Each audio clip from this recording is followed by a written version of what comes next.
ओम ओम जयंती मंगला काली भद्रकाली कपालिनी दुर्गा क्षमा शिवा धात्री स्वाहा स्वधा नमोस्तुते। ओम धूम दुर्गायै नमः। जय माता रानी। दोस्तों, स्वागत है आप सभी का हमारे चैनल पर। प्रिय मित्रों, आइए आज माँ भगवती जगदम्बा दुर्गा की कृपा सदैव आप और आपके समस्त परिवार पर बनी रहे। दोस्तों, आज की वीडियो में आप सुनने वाले हैं दुर्गा सप्तशती का चौथा अध्याय, और इससे पहले आप सुनेंगे अर्गला स्तोत्र का पाठ। नवरात्रि के तीसरे दिन माँ भगवती दुर्गा के तीसरे स्वरूप माँ चंद्रघंटा की पूजा की जाती है। माँ चंद्रघंटा की पूजा किस प्रकार से करनी चाहिए, कौन कौन सा उपाय आज आप कर सकते हैं जिससे कि माँ चंद्रघंटा की पूजा का संपूर्ण फल प्राप्त हो सके आपको। माँ चंद्रघंटा का बीज मंत्र क्या है, प्रिय पुष्प क्या है, प्रिय रंग क्या है और कौन सा भोग हमें आज उन्हें अर्पित करना चाहिए, इसकी संपूर्ण जानकारी अगर आप जानना चाहते हैं तो हमारे चैनल पर वीडियो अपलोड हो चुकी है। और अब पूरे भक्तिभाव के साथ माँ भगवती दुर्गा का ध्यान करते हुए सबसे पहले अर्गला स्तोत्र का पाठ सुनेंगे। उसके बाद दुर्गा सप्तशती के चौथे अध्याय का पाठ सुनेंगे। ओम नमश्चंडिकायै। मार्कंडेय जी कहते हैं, जयंती मंगला काली भद्रकाली कपालिनी दुर्गा क्षमा शिवा धात्री स्वाहा और स्वधा, इन नामों से प्रसिद्ध जगदम्बिके तुम्हें मेरा नमस्कार हो। देवी चामुंडे तुम्हारी जय हो। संपूर्ण प्राणियों की पीड़ा हरने वाली देवी तुम्हारी जय हो। शव में व्याप्त रहने वाली देवी तुम्हारी जय हो। कालरात्रि तुम्हें नमस्कार हो। मधु और कैटभ को मारने वाली तथा ब्रह्मा जी को वर देने वाली देवी तुम्हें नमस्कार है। तुम मुझे रूप दो, जय दो, यश दो और शत्रुओं का नाश करो। महिषासुर का नाश करने वाली तथा भक्तों को सुख देने वाली देवी तुम्हें नमस्कार है। तुम रूप दो, यश दो और शत्रुओं का नाश करो। रक्त बीज का वध और चंड मुंड का विनाश करने वाली देवी तुम रूप दो, जय दो, यश दो और काम क्रोध आदि शत्रुओं का नाश करो। शुंभ और निशुंभ तथा धूम्राक्ष का मर्दन करने वाली देवी तुम रूप दो, जय दो, यश दो और शत्रुओं का नाश करो।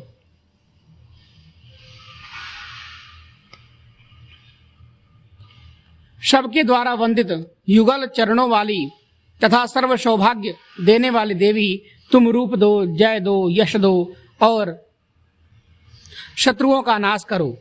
अचिंत्य रूप और चरित्र वाली तथा शत्रुओं का नाश करने वाली हे देवी तुम रूप दो, जय दो और शत्रुओं का नाश करो।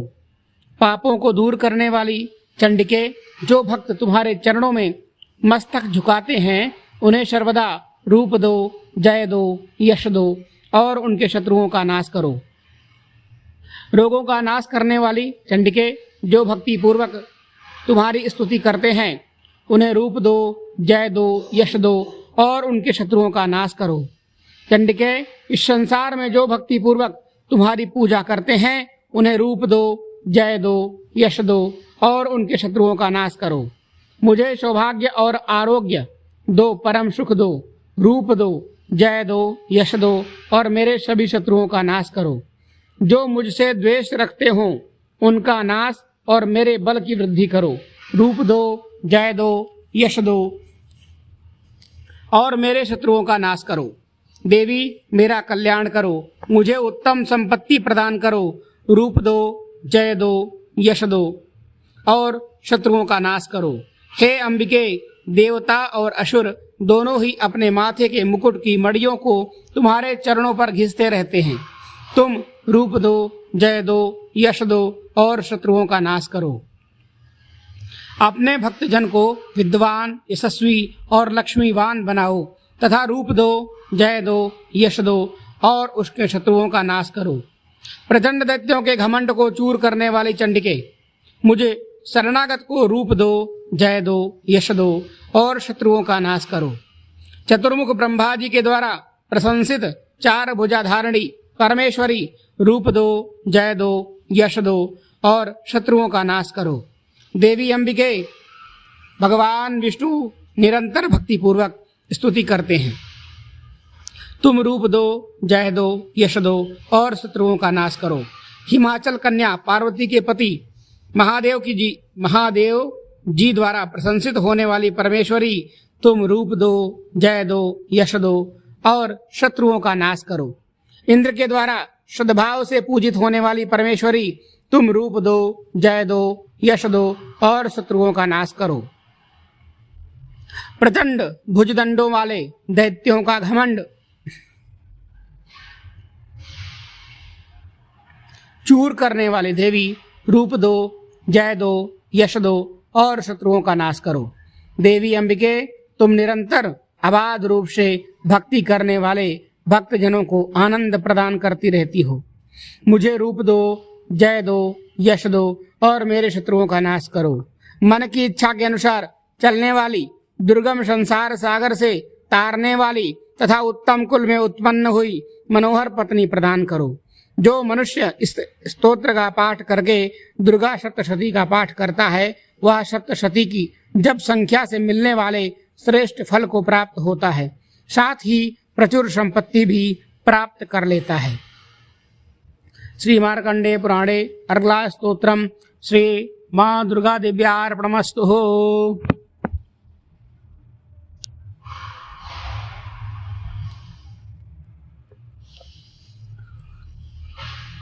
अर्गला स्तोत्र संपूर्ण हुआ। अब आप सुनेंगे दुर्गा सप्तशती का चौथा अध्याय। दुर्गा सप्तशती के चौथे अध्याय में इंद्र आदि देवताओं के द्वारा माता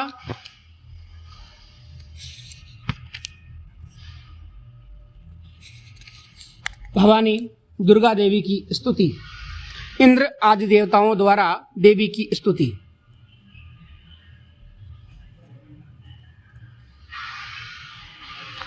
रिद्धि सिद्धि की इच्छा रखने वाले पुरुष जिनकी सेवा करते हैं तथा देवता जिन्हें सब ओर से घेरे रहते हैं, उन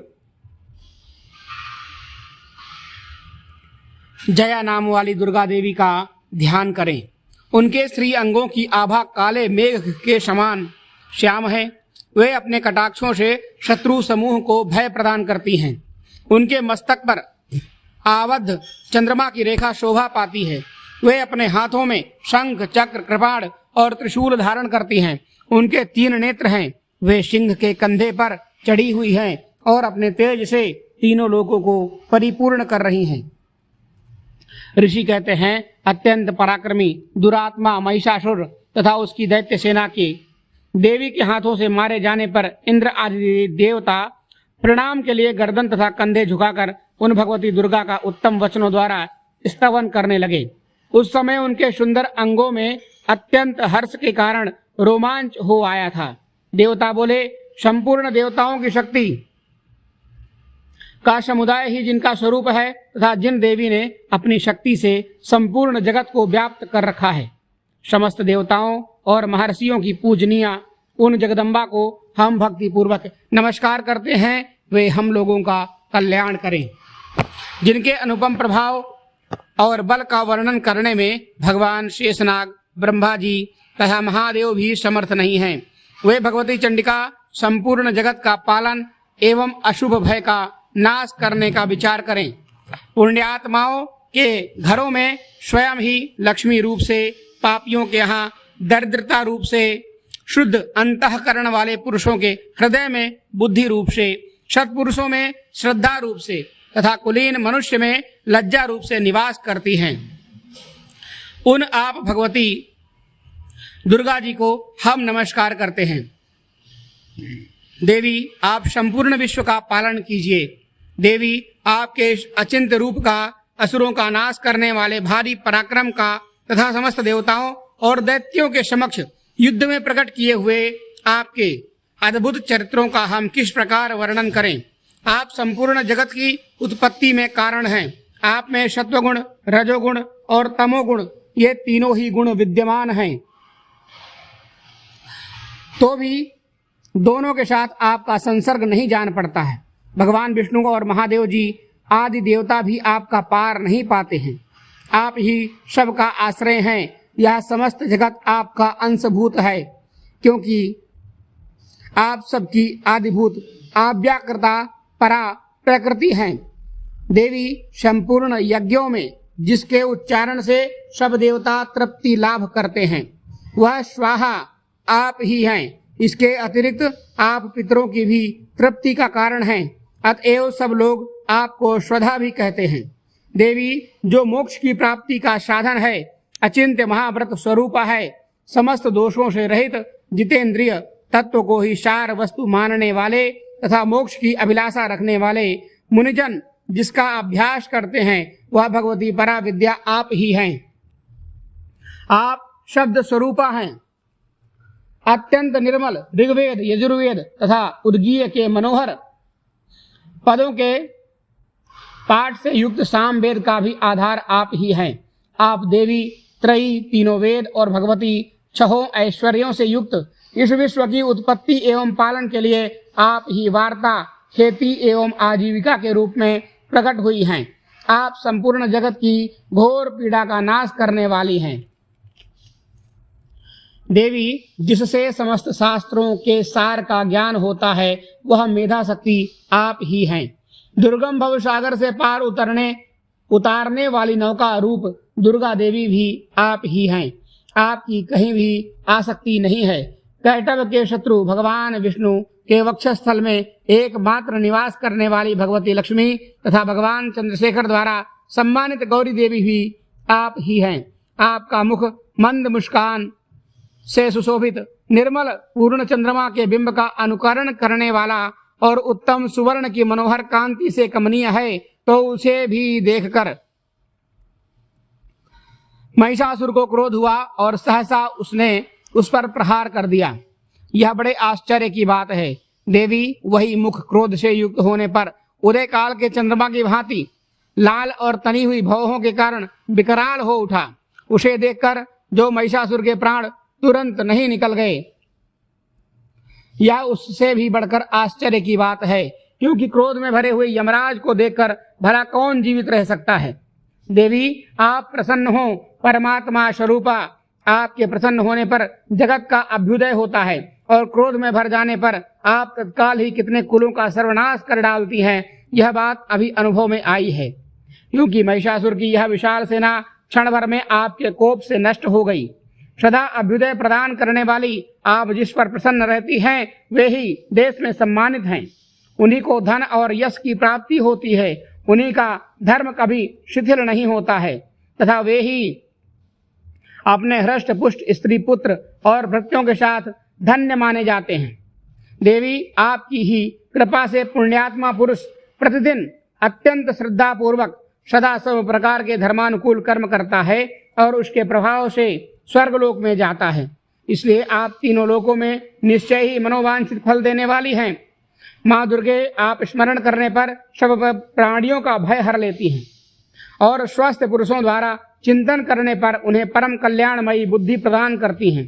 दुख, दरिद्रता और भय हरने वाली देवी, आपके सिवा दूसरी कौन है जिसका चित्त सबका उपकार करने के लिए सदा ही दयाद्र रहता हो। देवी, इन राक्षसों के मारने से संसार को सुख मिले तथा ये राक्षस चिरकाल तक नरक में रहने के लिए भले ही पाप करते रहे हों, इस संग्राम में मृत्यु को प्राप्त होकर स्वर्गलोक में जाएं। निश्चय ही यही सोचकर आप शत्रुओं का वध करती हैं। आप शत्रुओं पर शस्त्रों का प्रहार क्यों करती हैं? समस्त असुरों को दृष्टिपात मात्र से ही भस्म क्यों नहीं कर देती हैं? इसमें एक रहस्य है। ये शत्रु भी हमारे शस्त्रों से पवित्र होकर उत्तम लोकों में जाएं। इस प्रकार उनके प्रति भी आपका विचार अत्यंत उत्तम रहता है। खड्ग के तेज पुंज की भयंकर दीप्ति से तथा आपके त्रिशूल के अग्रभाग की घनीभूत प्रभा से चौंधियाकार जो असुरों की आंखें फूट नहीं गई, इसमें कारण यही था कि वे मनोहर रश्मियों से युक्त चंद्रमा के समान आनंद प्रदान करने वाले आपके सुंदर मुख का दर्शन करते थे। देवी, आपका शील दुराचारियों के बुरे बर्ताव को दूर करने वाला है। साथ ही यह रूप ऐसा है जो कभी चिंतन में भी नहीं आ सकता और जिसकी कभी दूसरों से तुलना भी नहीं हो सकती। तथा आपका बल और पराक्रम तो उन दैत्यों का भी नाश करने वाला है जो कभी देवताओं के पराक्रम को भी नष्ट कर चुके थे। इस प्रकार आपने शत्रुओं पर भी अपनी दया ही प्रकट की है। वरदायिनी देवी, आपके इस पराक्रम की किसके साथ तुलना हो सकती है तथा शत्रुओं को भय देने वाला एवं अत्यंत मनोहर ऐसा रूप भी आपके सिवा और कहाँ है। हृदय में कृपा और युद्ध में निष्ठुरता, ये दोनों बातें तीनों लोकों के भीतर केवल आप में ही देखी गई हैं। माता, आपने शत्रुओं का नाश करके इस समस्त त्रैलोक्य की रक्षा की है। उन शत्रुओं को भी युद्ध भूमि में मारकर स्वर्गलोक में पहुंचाया है तथा उन्मत्त दैत्यों से प्राप्त होने वाले हम लोगों के भय को भी दूर कर दिया है। आपको हमारा नमस्कार है। देवी, आप शूल से हमारी रक्षा करें। अंबिके, आप खड्ग से हमारी रक्षा करें तथा घंटा की ध्वनि और धनुष की टंकार से भी आप हम लोगों की रक्षा करें। चंडिके, पूर्व, पश्चिम और दक्षिण दिशा में भी आप हमारी रक्षा करें तथा ईश्वरी, आपने अपने त्रिशूल को घुमाकर आप उत्तर दिशा में भी हमारी रक्षा करें। तीनों लोकों में भी जो आपके परम सुंदर एवं अत्यंत भयंकर रूप विचरते रहते हैं, उनके द्वारा भी आप हमारी तथा इस भूलोक की रक्षा करें। अंबिके, आपके कर पल्लवों में भी शोभा पाने वाले खड्ग, शूल और गदा आदि जो अस्त्र हों, उन सब के द्वारा सब ओर से हम लोगों की रक्षा करें। ऋषि कहते हैं, इस प्रकार जब देवताओं ने जगन माता दुर्गा की स्तुति की और नंदनवन के दिव्य पुष्पों एवं गंध चंदन आदि के द्वारा उनका पूजन किया, फिर सबने मिलकर सब भक्तिपूर्वक दिव्य धूपों की सुगंधित निवेदन की, तब देवी ने प्रसन्न बदन होकर प्रणाम करते हुए सब देवताओं को से कहा। देवी बोली, देवताओं, तुम सब लोग मुझसे जिस वस्तु की अभिलाषा रखते हो उसे मांगो। देवता बोले, भगवती ने हमारी सब इच्छा पूर्ण कर दी, अब कुछ भी बाकी नहीं है, क्योंकि हमारा यह शत्रु महिषासुर मारा गया। माहेश्वरी, इतने पर भी यदि आप हमें और वर देना चाहती हो तो हम सब जब आपका स्मरण करें तब आप दर्शन देकर हम लोगों के महान संकट को दूर कर दिया करें तथा प्रसन्नमुखी अंबिके, जो मनुष्य इन स्तोत्रों द्वारा आपकी स्तुति करे उसे वित्त, समृद्धि और वैभव देने के साथ ही उसका धन और स्त्री आदि संपत्ति को बढ़ाने के लिए सदा हम पर प्रसन्न रहें। ऋषि कहते हैं, राजन, देवताओं ने जब अपने तथा जगत के कल्याण के लिए भद्रकाली देवी को इस प्रकार प्रसन्न किया, तब वे तथास्तु कहकर वहीं अंतर ध्यान हो गई। भूपाल, इस प्रकार पूर्व काल में तीनों लोकों का हित चाहने वाले देवी जिस प्रकार देवताओं के शरीरों से प्रकट हुई थी, वह सब कथा मैंने कह सुनाई। अब पुनः देवताओं का उपकार करने वाली वे देवी दुष्ट दैत्यों तथा शुंभ निशुंभ का वध करने एवं सब लोकों की रक्षा करने के लिए गौरी देवी के शरीर में जिस प्रकार प्रकट हुई थी, वह सब प्रसंग मेरे मुंह से सुनो। मैं उसका तुमसे यथावत वर्णन करता हूँ। इस प्रकार श्री मार्कंडेय पुराणे शावर्ण के मनवंतरे देवी महात्म्य में चतुर्थ अध्याय संपन्न हुआ। ओम तत्सत्या सन्तु मम कामाः या यजमानस्य कामाः दुर्गादेव्यार्पणमस्तु।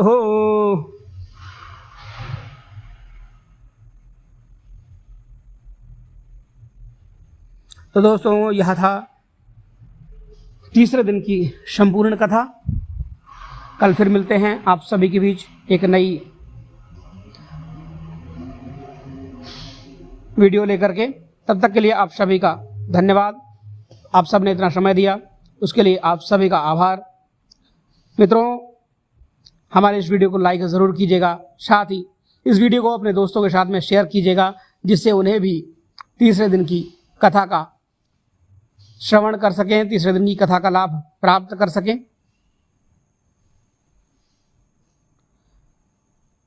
मिलते हैं एक नई वीडियो में एक नई जानकारी के साथ। तब तक के लिए धन्यवाद आप सभी का। हर हर महादेव, श्री शिवाय नमस्तुभ्यम।